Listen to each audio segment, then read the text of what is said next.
Ashley, cryptocurrencies have hit the headlines once more with a moderate spat between the RBA and Financial Services Minister Jane Hume over whether they are a fad or not. What is your take? Good question, Vince. The answer is no, not a fad. But we want to be careful to not take that to mean people should run off and go and buy and bet the house and buy the thing. It's not a fad for a number of reasons, and the whole cryptocurrency phenomenon there's a lot of powerful elements behind it and a lot of reasons that are driving the development of the idea. For most of human history, was a tribute and type economy and redistribution by the ruler or the state or the king or the priest. Then we had the invention of money starting 600 BC in Turkey or Greece, and probably the same sort of period in China. And that was a big change in the way humans interacted, in that it became a cash economy. Little bits of lumps of metal with amounts stamped on it means you could trade and therefore sell your services or goods or whatever else anonymously, which was actually quite a difference. So you had this great period of anonymous transaction because the only record was the actual cash or coin or bit of paper as in time to come. And it was never recorded anywhere. People knew what they were doing. They knew where they were buying a lump of coal for a piece of metal. That took place, and no one really cared. In the 80s, and that occurred, and even when banks started to become the creators and transactors of money via check accounts and bank deposits over the last 200 or 300 years, there was, before computerization, it was really anonymous. Yes, they could find a record somewhere in a bit of paper locked away in a vault somewhere, but there was no great oversight or scrutiny by governments or hackers of what you were doing and who you were doing it with. That all changed in the 80s, the idea of big computers and massive computing power and all these records. And I've got a Visa card and a MasterCard, but no one really cared. It's in a shoebox somewhere in some vault. Now, of course, in the last 20 or 30 years, everything's become transparent and traceable and scrutinizable and therefore hackable. So as computing power grew in the 80s, there was this movement that said, hang on, we need to protect people's privacy, and privacy means anonymity, and try and get back to the old world where you couldn't be traced and tracked and there was no big brother. So it all started from a couple of papers written by a few people around the world, mainly in America, of the idea of some sort of transaction system or payment system beyond Big Brother. The blockchain. So blockchain is actually part of the solution, but it's not the solution. The idea of a currency which is non-traceable, non-taxable, free, no transaction costs, no big brother watching you, and in particular no government controlling you and no government controlling the money supply. So that was an idea that grew out of the idea of big computers taking over the world and therefore looking at everything and having everything on record and everything traceable and hackable in the 80s and the 90s. And out of that came a movement and a whole bunch of coders in various shapes and forms, primarily in America on the West Coast, to try and develop a better solution than traceable money. So that was all good. What really gave it, one of the problems you had to solve was, how do you create the problem of being able to prove transaction and provide trust in the transaction without knowing who it is? So the idea of a transaction being recorded on a bit of software called a block, each transaction is a block and the blocks are all chained together. So it was called chain block and it's shortened to blockchain. That's the means by which a network of billions of computers can actually track and report and verify transactions on a chain of blocks going back to the day one. So it's completely transparent, completely trustable. It's completely distributed in that there's no government or central bank or mainframe that it sits on. It's simply literally millions of computers that are on at one point in time. And the blockchain is a powerful element, which is now, as the element itself, forget the crypto, the blockchain technology, the idea of a chain of blocks which record and report on transaction, is very powerful. All banks around the world, including our banks, including the ASX, including the RBA, are working on the use of that idea. That's not the cryptocurrency, the Bitcoin idea. Yeah. That's just a way of solving that problem. The means of settlement of trade. It's a very powerful and sophisticated way to settle. Tracing of trade, yes. So that's very important. Getting back to the idea of the crypto, so it gained a lot of popularity during the GFC. And what happened in the GFC was they figured out a way of creating a transaction and reporting mechanism, which is now called blockchain. And the fellow that invented that and invented the idea of a crypto supply, which is being constrained, the idea of Bitcoin was written by a fellow that nobody knows who he is. His name's Satoshi Nakamoto, who is completely unknown. There's theories about who he is. It doesn't really matter who he is because it's owned by everybody and it's completely free and open. Anybody can do it. My son is a computer scientist and he shows me how to do it. I'm too dumb for that. But it's basically distributed, it's completely democratic, and it's not controlled by a government anywhere. So you can see the reason for appeal. So then we move on to, obviously, in more recent times where it's been it's all been about the currencies that are attached, the different currencies, Bitcoin and others that have been formulated, and what are they the future of currency? What is the investment outcome there? Should it be a core part of everybody's portfolio? Okay, there's a lot of questions in there. Yeah. Is it the future of currency? The answer is, first of all, you mentioned lots of other coins. There's Bitcoin, which is the main idea driver, and it's still the most powerful in terms of support. And the price of it's $56,000 US today, and yesterday it was 60 something, in the previous month it was 40 something, so it does jump around a lot.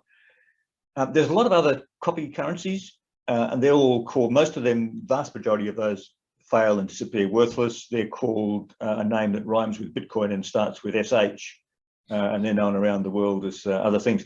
But most of the problem with those is there's no constrained supply. Yeah. The problem with money printing, this is why it became popular in the GFC in January 2008, in the middle of the GFC, when Satoshi published his paper, in that there was at that point in time a great distrust of governments who were starting to print money and increase the money supply, which they thought was going to be very inflationary. Go forward 12 years, we're still trying to create inflation by printing money. So that has a long-term time frame. But the idea was that the massive distrust, remember the 99% and bailout Wall Street, Main Street, that was a very critical period in the development of the idea, the stateless, central bankless, government, taxless payment system. A loss in confidence, a loss in faith in the central system, and therefore trying to create something that was completely independent of that. So all of those theories, all of those ideas about human nature are very powerful, and they will not stop. And the post-COVID environment with the distrust of governments and central banks, that's just increased that power. So is this the future? The answer is, the reason why gold is not used today, and there's a lot of people who like gold, is that there's simply not enough gold in the world. The amount of gold in the world is far too small to support the transactions that they did under the gold standard. So there's simply not enough gold in the world. The supply is too constrained, and therefore it's $2,000 an ounce. In the Bitcoin world, there's this great civil war within the Bitcoin community. It's called the big blockers versus the small blockers. The small blockers say we should constrain it to the existing 21 million Bitcoins. And if it's constrained, like the formula says it will be constrained by the year 2140, that'll be the end of the creation of Bitcoin. That'll be a completely constrained supply, which is what you need in the currency. You need constraint. You don't want to have a currency where governments can simply print it tomorrow. So the power of Bitcoin is its constrained supply. The small blocker group within Bitcoin community say we should keep that constraint, and therefore it's a bit like gold in that it's actually going to be very constrained, and therefore if people want it, they're going to have to pay $60,000 per Bitcoin. On the other hand, so it's not money. It's not a currency you can use. Nobody buys a sandwich with Bitcoin. The second group, which is fighting the Bitcoin war, is the big blockers, which say, look, we need to increase supply so it can underpin transactions, so mums and dads can buy sandwiches with Bitcoin, a la a normal currency. So they're the money group. They say, look, Bitcoin is really a money. Let's increase supply in order to underpin transactions, and therefore we can actually have a daily currency used by everybody, away from governments, away from tax, away from fees. That has not been solved. So far the small blockers are winning. So it's ending up like a very constrained supply. And as long as it's people want it and think they want it, like, you know, Elon Musk will text one night and it'll double in price, and then it'll text another night, it'll halve. So you have that debate until it's a stable currency, which people can buy their veggies and everyday goods with it. It will not be a currency. Now, that doesn't mean it's a dead idea. I was going to say that the small blocker argument there of constrained supply almost drives more the investment methodology that it's going to be rare and scarce, and therefore get in now or fear you might miss out. Now, so the future of that is it might become a bit like gold, and I'm being very careful in saying that. There's a lot of differences because gold is a real tangible thing that lasts millions of years. Bitcoin is not. When the power's off, Bitcoin's dead. In an Armageddon, when there's no power in society, Bitcoin's dead because you can't get power. So it's not like gold, but that's the small blocker idea that it's constrained and therefore will be very, very scarce. So the answer is, at the same time, governments hate this because it's avoiding governments, it's avoiding scrutiny, and it's avoiding government control of the economy, and governments hate that. So they are slowly, one by one, saying we've got to recognise it, we've got to recognise it exists, and we have to try and regulate it and measure it. So you see the debate in the RBA saying it's fluff, it's a fad, it'll go away. It's not fluff, it's not a fad, it won't go away. So in 20 or 30 years' time, there will probably be several different types of things which are bigger and more powerful and more well accepted and more importantly, more stable that you can use, whether it's Bitcoin or something else, don't know. And you're alluding to another, I guess, another generation or another incarnation that will build upon what's there today. So far, if you look at the last 30 years of development, they've solved one by one the problems. There is still a lot of problems with its use. Maybe I don't have it. A couple of the kids in the office have got it, but it's purely speculation. So at this stage, we're saying for people, make sure your long-term wealth is looked after in your main portfolio, because that's going to look after yourself and your kids when you get old. If you have 2 or 3, 4% that you want to take a punt on a titanium stock or a gold stock or a small business, you've got ideas, a high-risk venture, by all means do it, but recognise that that is purely speculation in the hope it goes up. I only get calls and emails and questions about Bitcoin after it's gone up, which means it's not investing, it's in speculation. What I want is, when I've got a view of particular companies I want to buy in my portfolio.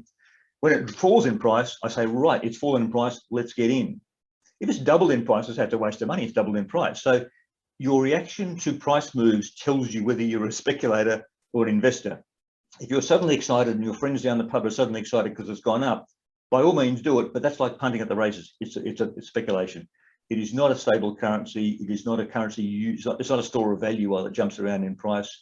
It has got the underpinnings of several powerful ideas, and those ideas are increasing. They're not going away. The manifestation of that in a thing you can buy your bread with in 2 years' time, 3 years, 10 years' time, it's not going to be Bitcoin. It's going to be something like that. But probably at this stage, it's purely speculative. There's a lot of things. There's an ETF that listed yesterday or the other day in the ASX shares. But that's actually not just Bitcoin, it's actually companies that sell shovels and spades. Yeah, I was going to say it's Bitcoin miners principally. Which is interesting. Again, it's like selling, it's like buying shares in a shop in Ballarat or Bendigo or Broken Hill. You're relying on the metal in the ground being good and therefore sustainable, and therefore they'll sell shovels and picks to them. It's speculative stuff. It's not something you're not buying for dividend or yield or income or profit. You're buying it because it might go up one day. That means it's speculation by definition. So by all means, have a shot. It's not investment. Don't regard it as being something that's going to be there long term or grow long term. But if you want some excitement, some fun, something to talk about to your friends, then no harm, as long as you realise that you could lose money and it's purely. Yeah, as long as you go into it with the perspective that it could be worth significantly less tomorrow or nothing. So just proceed with your eyes wide open. An excellent overview and summary. No doubt that's going to spawn another 1,000 questions. So we might be here in a month's time. Thank you very much, Ashley. Fantastic. Thanks, Vince. Bye-bye.